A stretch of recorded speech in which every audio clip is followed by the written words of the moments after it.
News आपको बताते हैं बूंदी से, जहां पर दुंगारी बांध में भारी पानी की आवक हुई है। बांध के वेस्ट वेयर से भारी मात्रा में पानी की निकासी कराई गई।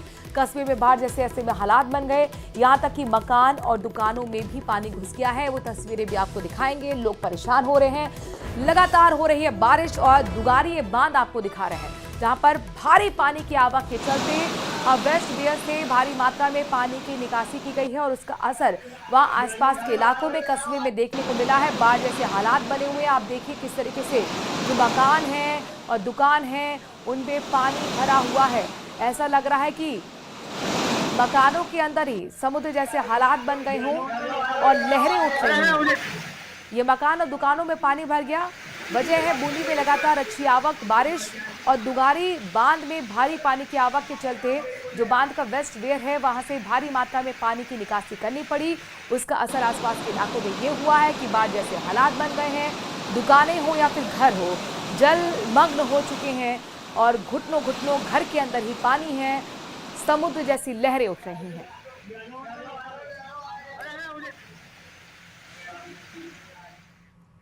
अगली खबर बूंदी से ही है, जहां पर कापरेन में आई बाढ़ से सामुदायिक स्वास्थ्य केंद्र में भी हालात बद से बदतर हो गए। जिस अस्पताल में मरीजों का इलाज होता है उसी अस्पताल में पानी ने वहां पर कब्जा जमा लिया। वो तस्वीरें भी आपको हम दिखा रहे हैं। ये हैरान करने वाली तस्वीरें हैं, जहां पर देखिए जो एम्बुलेंस हैं वो आधी आधी पानी में डूबी हुई नजर आ रही हैं। अस्पताल परिसर के बाहर और अंदर करीब 4 से 5 फीट तक पानी जमा हो गया है। केशव राय पाटन इलाके के कापरेन सामुदायिक स्वास्थ्य केंद्र में पानी ने कब्जा जमा लिया है। लगातार बारिश ने सामुदायिक स्वास्थ्य केंद्र में बारिश होने के चलते 3-3 फुट पानी ये भरा हुआ आपको तस्वीरों में दिख रहा होगा। ऐसा लग रहा हो कि मानो सड़क पर ही नदी चल रही है, लहरें उठ रही हैं। लेकिन ये तस्वीरें सड़क की और सामुदायिक स्वास्थ्य केंद्र की है।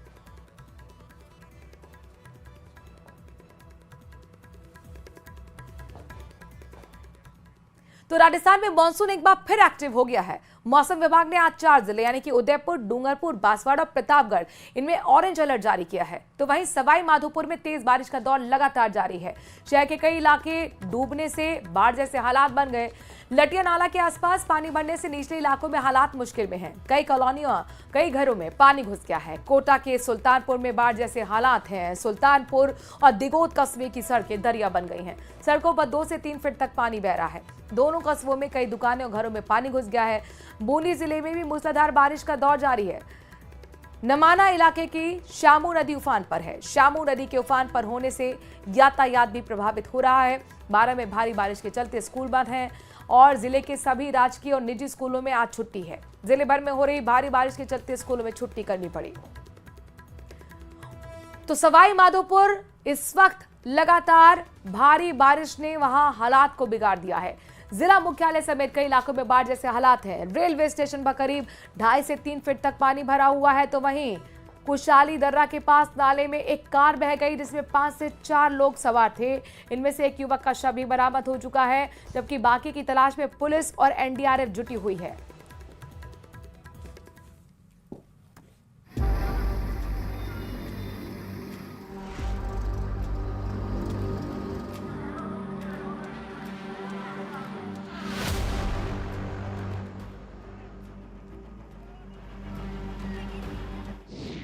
सवाई माधोपुर पर बारिश का प्रहार। 3 फीट पानी में डूबा रेलवे स्टेशन। सड़कें लबालब, घरों में पानी का पहरा। नाले में बही कार, अलर्ट पर राहत टीम। सवाई माधोपुर में पानी का प्रचंड प्रहार देखने को मिल रहा। ये तस्वीर इस बात की बानगी है कि यहाँ पानी ने लोगों की जिंदगी को तहस नहस करने का काम किया है। घर हो या बाहर, चारों तरफ पानी का कब्जा है।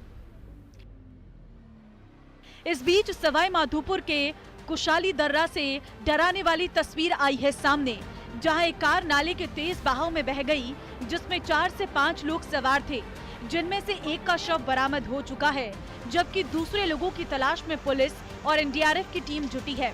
रवांजना डूंगर थाना इलाके की ये घटना है और कार मध्य प्रदेश नंबर की बताई जा रही।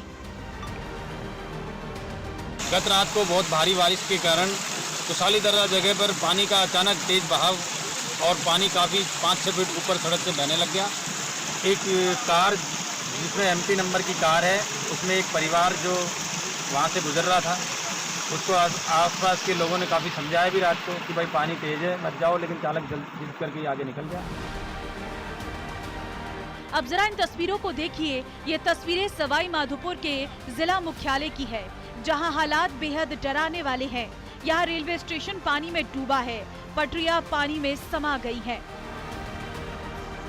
बीती रात से लगातार मूसलाधार भारी बारिश का दौर लगातार जारी है।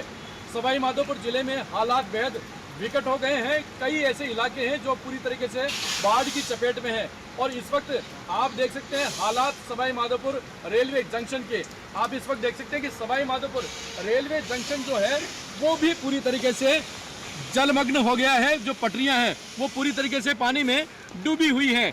सवाई माधोपुर रेलवे स्टेशन का प्लेटफॉर्म नंबर 1, 2, 3 और 4 पूरी तरीके से जो पटरियां हैं वो पानी में जलमग्न है। मूसलाधार बारिश है वो लगातार जारी है। ट्रेनों की आवाजाही पर भी इसका बेहद प्रतिकूल जो असर है वो देखने को मिल रहा है। बारिश ने लोगों की मुसीबतों को बढ़ा दिया है। चारों तरफ पानी ही पानी नजर आ रहा। घरों में, गलियों में पानी ने कब्जा कर रखा है। रास्तों पर पानी का ऐसा पहरा है कि गाड़ियों के पहिए पर ब्रेक लग गए हैं। लटिया नाला पूरे वेग से बह रहा है। कई घरों से लोगों का निकलना दूभर हो गया है। NH 552 पर बनी उघाड़ पुलिया टूट गई है, जिससे खंडार उपखंड क्षेत्र के सैकड़ों गांवों का जिला मुख्यालय से संपर्क कट गया है। क्या और किस तरीके के हालात इस बार आप देख रहे हैं अभी? अरे बहुत खतरनाक हालात है। पिछली बार जो बारिश हुई उससे बहुत ज़्यादा बारिश हुई है। पूरा सवाई माधोपुर के ये हाउसिंग बोर्ड शहर बाढ़ की चपेट में बहुत बुरा हाल है। अभी तक तो कोई निकासी का इंतजाम नहीं है। यहाँ पे पूरे ये नटिंग ये अपने स्काउट की पुलिया ये जो हेड हो गई ये भी पूरी पहले भी टूट चुकी है। पहले से ज्यादा इस बार इसके अंदर पानी घुस चुका है। मौसम विभाग ने सवाई माधोपुर में बारिश की चेतावनी जारी की है, लेकिन फिलहाल हो रही भारी बारिश के चलते नदी नाले उफान पर हैं। लगातार बरसात जो है इस वक्त भी लगातार जारी है और सवाई माधोपुर में लगातार इस बार हुई भारी बरसात से हालात एक बार बिगड़ रहे हैं और हम आपको और भी अपडेट देते रहेंगे। सवाई माधोपुर के दर्जनों ऐसे रास्ते हैं जहां पर आने जाने के आवागमन के रास्ते पूरी तरीके से बंद हो गए हैं। नदी नाले पूरी तरीके से उफान पर चल रहे हैं और मूसलाधार बरसात का दौर लगातार जारी है। गिरिराज शर्मा, न्यूज 18 सवाई। अवैध मादक पदार्थ के तस्करों के खिलाफ बहुत बड़ा एक्शन जिला प्रशासन और पुलिस की तरफ से किया गया है। बकानी थाना क्षेत्र में कुख्यात नशा तस्कर सरफराज और शरीफ के सरकारी जमीन पर बने अवैध निर्माण को बुलडोजर से ध्वस्त कर दिया गया। भारी पुलिस जाब्ते की मौजूदगी में हुई इस कार्रवाई को अंजाम दिया गया है। रिपोर्ट देखिए।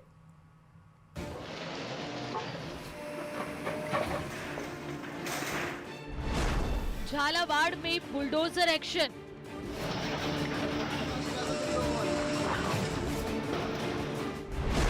नशे के सौदागरों की तोड़ी कमर।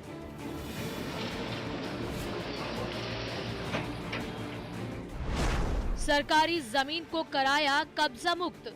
तस्वीरें हैं झालावाड़ के बकानी थाना इलाके की, जहां हिस्ट्री शीटर सरफराज और शरीफ के अवैध निर्माण को बुलडोजर से गिरा दिया गया। कार्रवाई के दौरान भारी पुलिस बल तैनात रहा। पुलिस के मुताबिक ये निर्माण सरकारी संपत्ति पर कब्जा कर बनाए गए थे। बकानी थाना के हिस्ट्री शीटर सरफराज मंसूर द्वारा सरकारी जमीन पर अतिक्रमण कर मकान बनाया हुआ था। प्रशासन द्वारा यह कार्रवाई की गई है। प्रशासन ने पुलिस इमदाद मांगी थी, प्रशासन को पुलिस इमदाद दी गई है और प्रशासन द्वारा सरफराज हिस्ट्री शीटर बकानी के मकान को तोड़ा गया है। पुलिस के मुताबिक जिले में संगठित अपराध और अवैध मादक पदार्थों की तस्करी के खिलाफ जिला स्तर पर विशेष अभियान चलाया जा रहा है, जिसमें अपराधियों की उन संपत्ति पर कार्रवाई की जा रही है जो अवैध मादक पदार्थों की तस्करी से पैसा कमाकर निर्माण कराया गया है।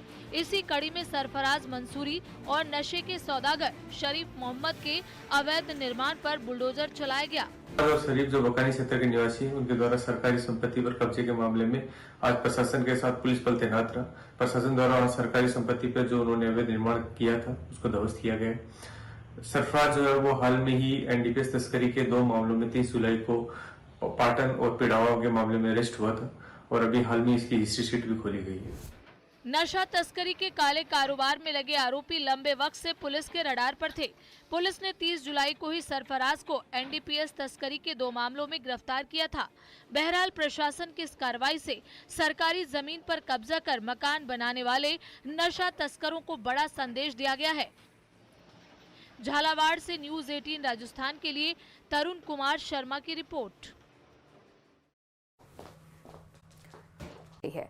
डिस्कॉम की तरफ से स्मार्ट मीटर इंस्टॉलेशन की अनिवार्यता को खत्म कर दिया गया है। ये रिपोर्ट देखिए।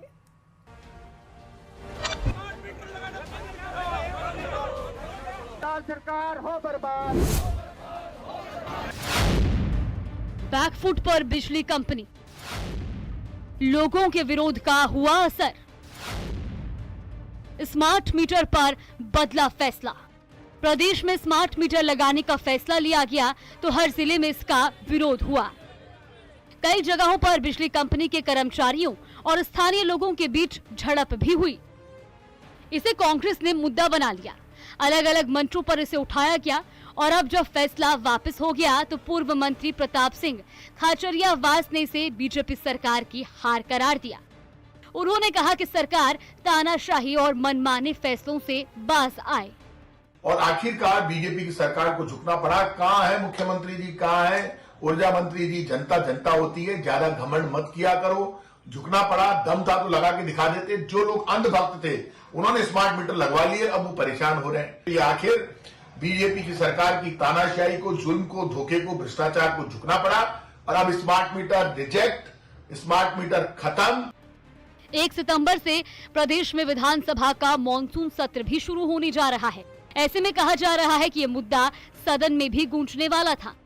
हालांकि उससे पहले ही डिस्कॉम चेयरमैन आरती डोगरा ने संशोधित आदेश जारी कर दिए, जिसके मुताबिक जिन इलाकों में स्मार्ट मीटर लगाने का काम चल रहा है या पूरा हो चुका है, वहां नए कनेक्शन पर स्मार्ट मीटर लगाए जाएंगे।